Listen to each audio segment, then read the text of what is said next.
The dust lay thick on the workbench, undisturbed for months. Mark stood in the center of the room, his eyes fixed on the blank wall that had become his only horizon. Scattered across the concrete floor, his tools rested in piles, cold and inert. He reached down, his fingers hovering inches above a heavy steel hammer, but he pulled back before making contact. The air in the workshop felt heavy, stagnant, as if the space itself were waiting for a command he refused to give. He took a shallow breath and listened to the silence. It was not a peaceful quiet. It was a pressurized void that seemed to push against his chest. Every time he prepared to start, the doubt arrived first.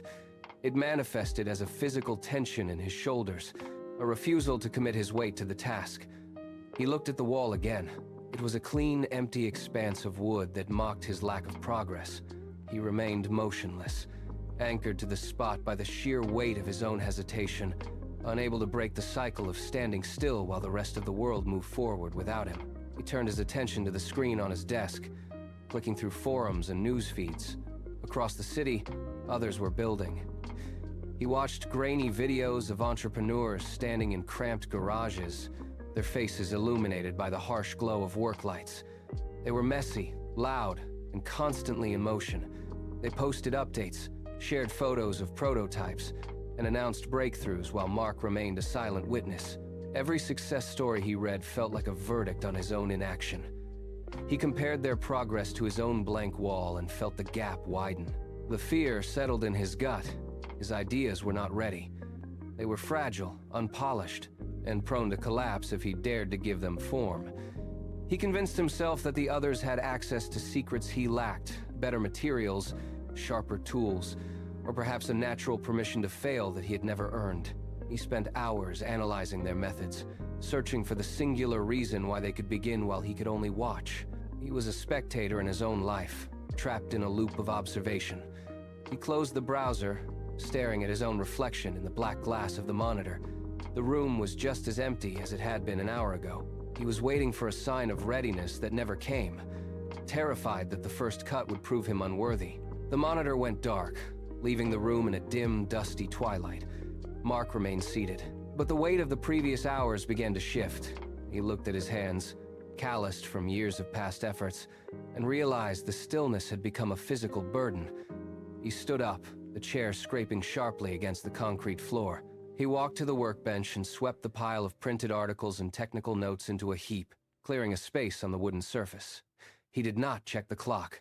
He did not wait for a burst of inspiration or the perfect morning light to touch the window. The need for a flawless start evaporated, replaced by a sudden, sharp annoyance with his own waiting. He reached into the toolbox, his fingers brushing against cold, textured steel.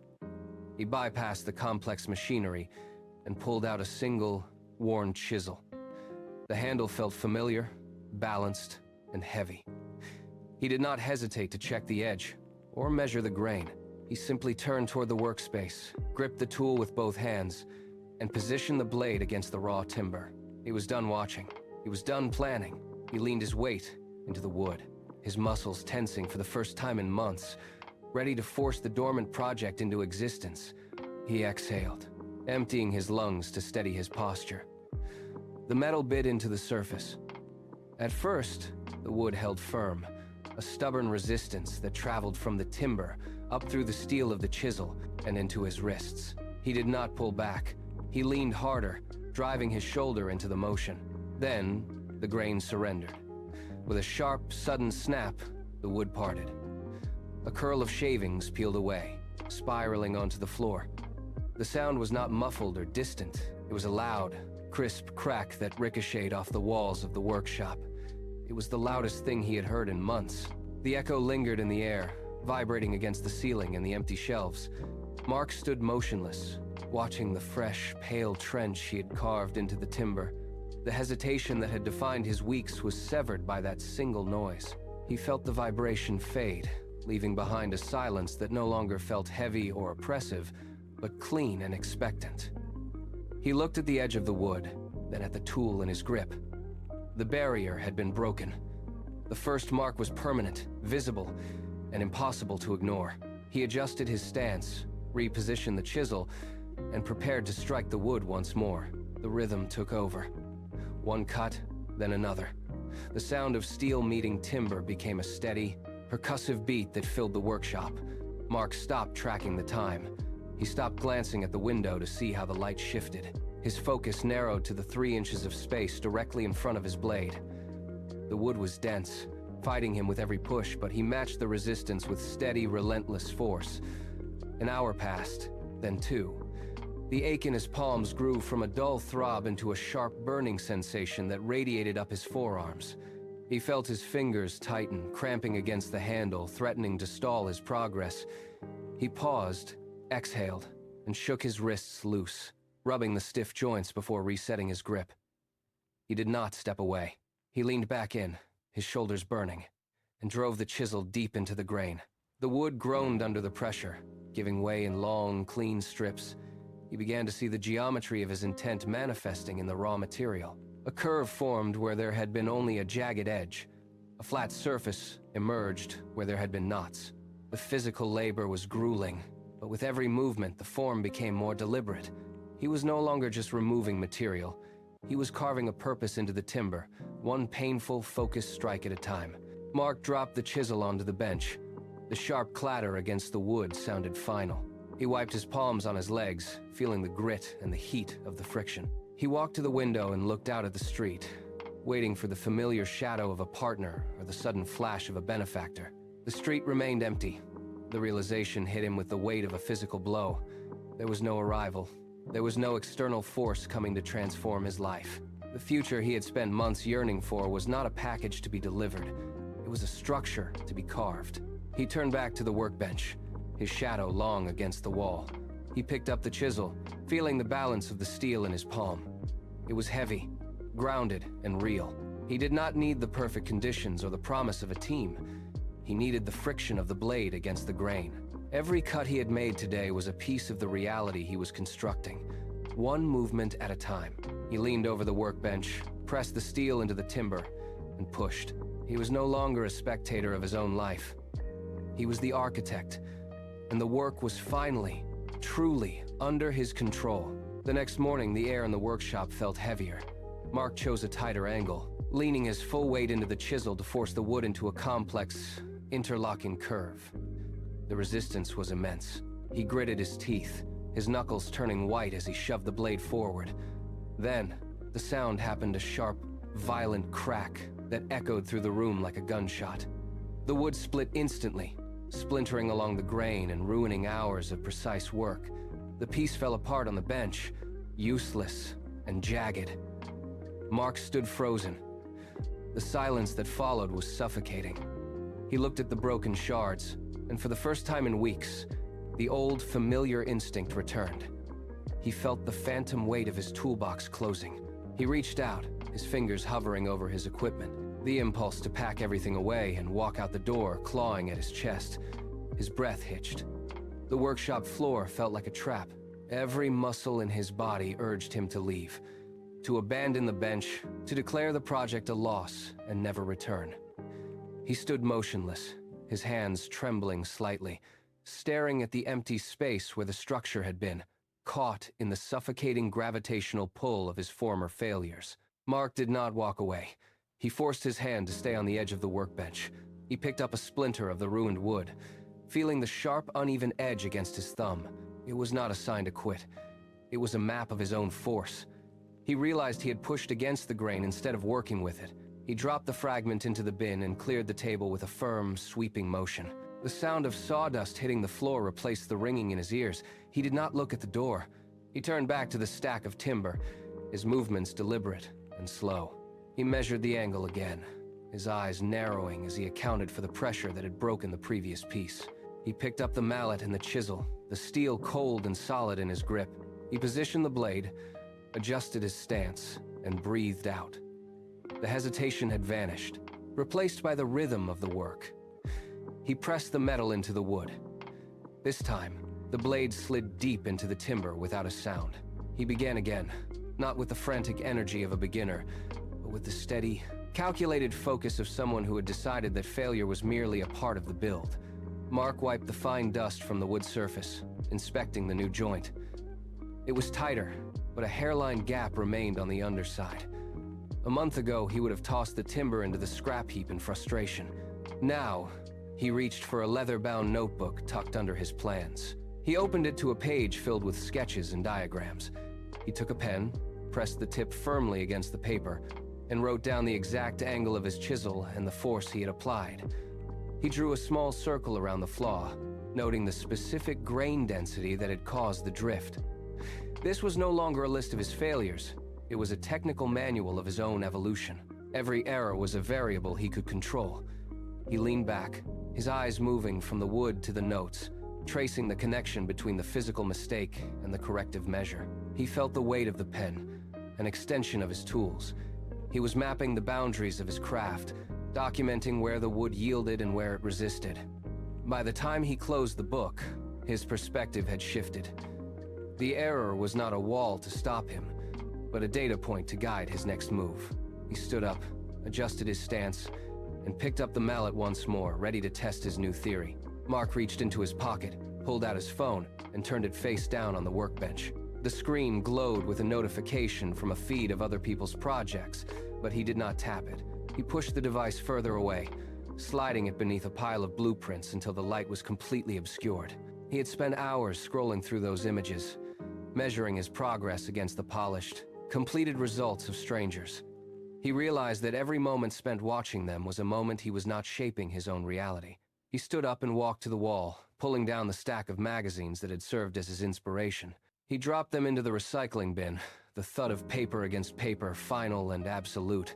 He turned back to his station, his hands finding the familiar weight of the plane and the coarse texture of the sandpaper. The workshop felt different now, stripped of the digital chatter that used to fill his head. He focused on the grain of the wood under his fingertips, the scent of fresh shavings, and the precise angle of his blade. He was no longer a spectator of others' success. He was the sole inhabitant of his own craft. And for the first time, the only voice that mattered was the scrape of steel against timber. The phone on the workbench buzzed again, vibrating against the hardwood surface. Mark did not look up.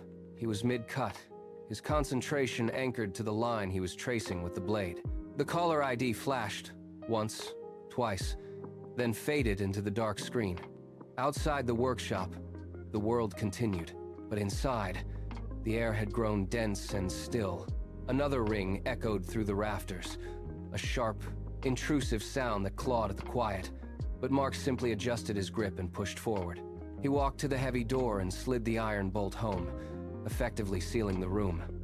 The silence that followed was heavy, a physical weight that pressed against his shoulders. His friends stopped calling by the end of the week, replaced by the rhythm of his own respiration and the scrape of metal on timber. He was no longer reachable. The workshop had become a pressure cooker, the atmosphere thick with the smell of sawdust and the heat of his singular focus. He leaned into the work, his eyes scanning the surface for imperfections. The outside world had become a distant hum, a frequency he no longer tuned into. He was entirely alone, and for the first time, he felt the true gravity of his task. When the sun dipped below the horizon, the physical labor gave way to the quiet intensity of the page. Mark cleared a small space on the workbench, moving aside his tools to make room for stacks of technical manuals. The pages were brittle, yellowed at the edges, filled with diagrams that he traced with a calloused fingertip until the logic became clear. He read until his eyes burned, memorizing the structural properties of his materials and the specific tension limits he had failed to calculate. The workshop grew cold, but he did not move. He was dissecting his errors, turning them into variables he could control. By dawn, the room was a warren of open books and scribbled notes. He did not sleep. Instead, he stood up as the first light hit the floor and walked back to the central station. He grabbed a fresh block of wood, his movements mechanical, precise, and entirely devoid of hesitation.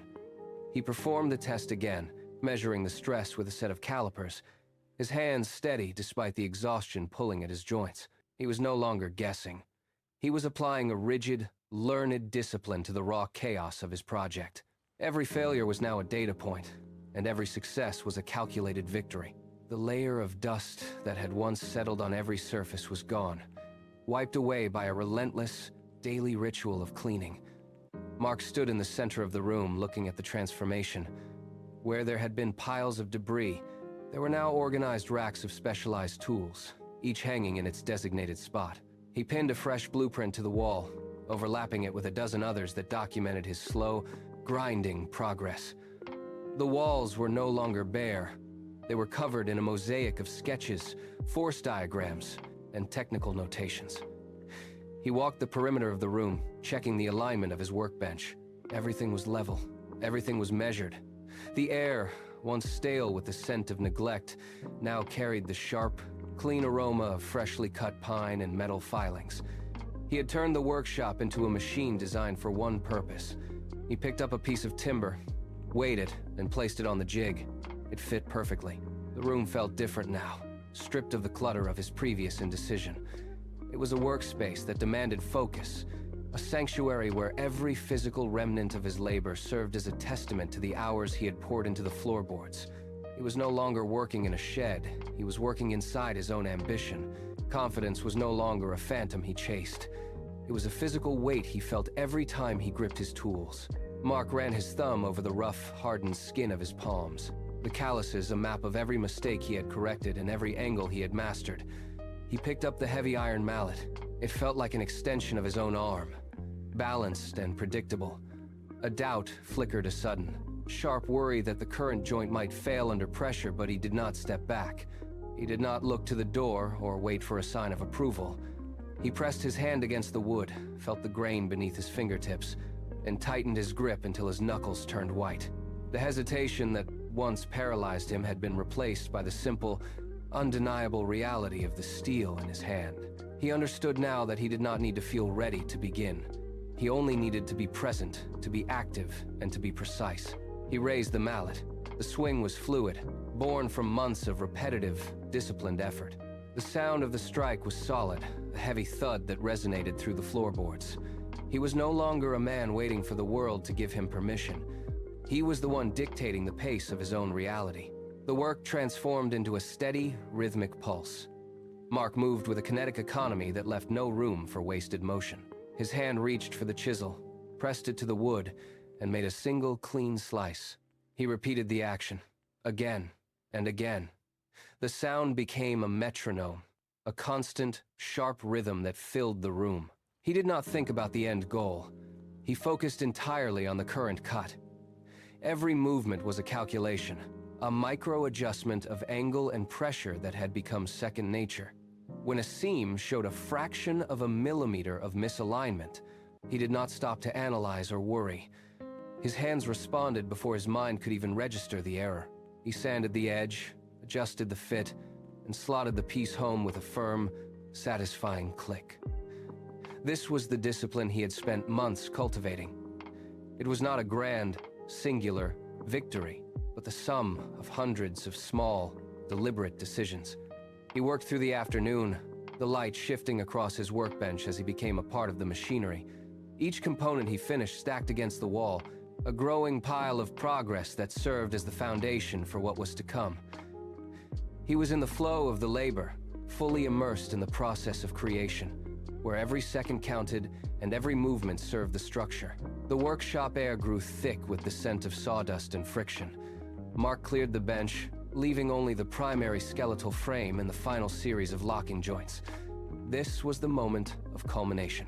He reached for the primary support beam, his muscles locking in anticipation of the strain. He aligned the notch with the corresponding groove. It was a tight fit, designed to hold under immense pressure. He pressed his weight against the wood, driving it home with steady, controlled force. A tremor ran through his shoulders, but his hands remained as still as stone. He tapped the joint with a rubber mallet, listening for the specific, hollow resonance that signaled a perfect seal. It was not yet enough. He picked up the final reinforcement plates, sliding them into their slots one by one. The sound of metal clicking against wood echoed like a countdown.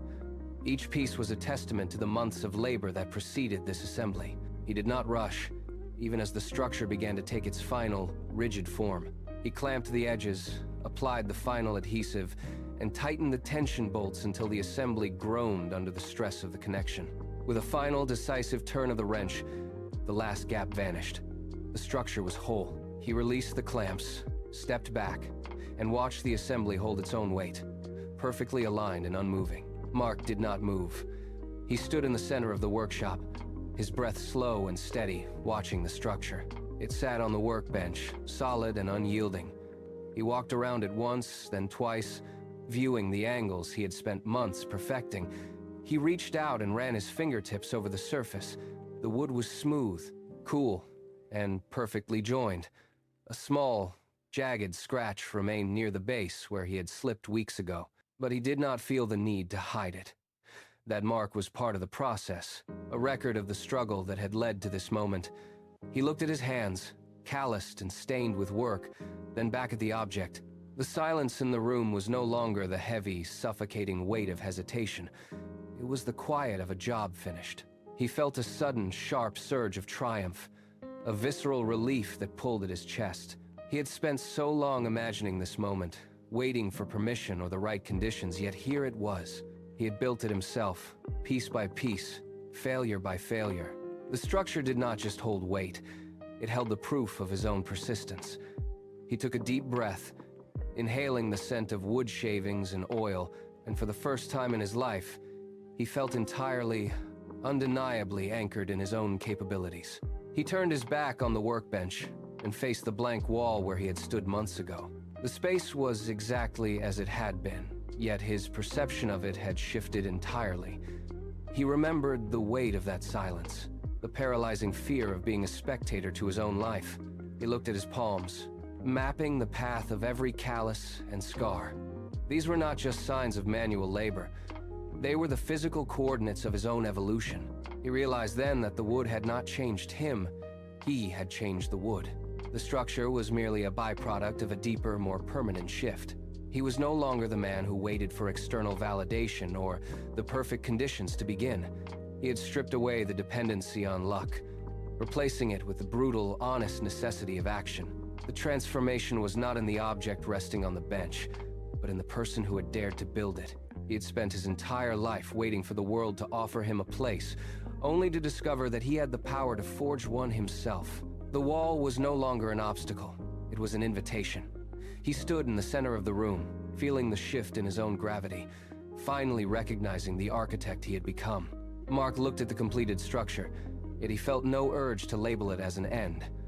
For years, he had chased the finish line, believing that success was a place he would eventually inhabit. Now, the truth settled into his bones with the weight of absolute clarity. Success was not a destination to be reached. It was a rhythmic, unending process he had finally mastered. He watched the light move across the workshop floor, realizing that he no longer feared the passage of time. Every hour spent at the bench had been a lesson in his own endurance. He did not need the world to provide a path. He possessed the tools, the discipline, and the internal compass to construct his own reality from nothing. The restlessness that had once defined his nights had evaporated, replaced by a steady, quiet power. He breathed in the scent of cedar and oil, feeling the strength in his own hands. He was the architect, the builder, and the design itself. He understood now that he could not fail, because he had stopped tying his worth to a single outcome. He was the process.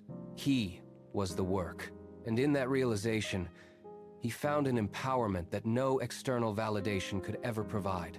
Mark did not linger on the finished piece. He walked to the storage rack, his boots clicking against the concrete floor. He reached out and wrapped his fingers around the familiar, worn handles of his chisels. The metal felt cold and grounding. He placed the tools into his heavy leather roll, the rhythmic clink of steel against steel signaling the end of one chapter and the opening of the next. He moved to the far side of the workshop, where a fresh section of wall stood bare, devoid of sketches or blueprints. It was an empty canvas waiting for intent. He did not hesitate. He set his supplies down on the workbench and stood before the pristine surface, his breathing slow and measured. He felt the familiar surge of focus, a steady hum in his chest that had nothing to do with external rewards. The room felt expansive, filled with potential. He picked up a fresh sheet of paper and a pencil, his movements precise and economical. He pressed the lead to the surface and drew the first line. The work was only just beginning. He stepped back, surveyed the start of his new design, and smiled. He was ready.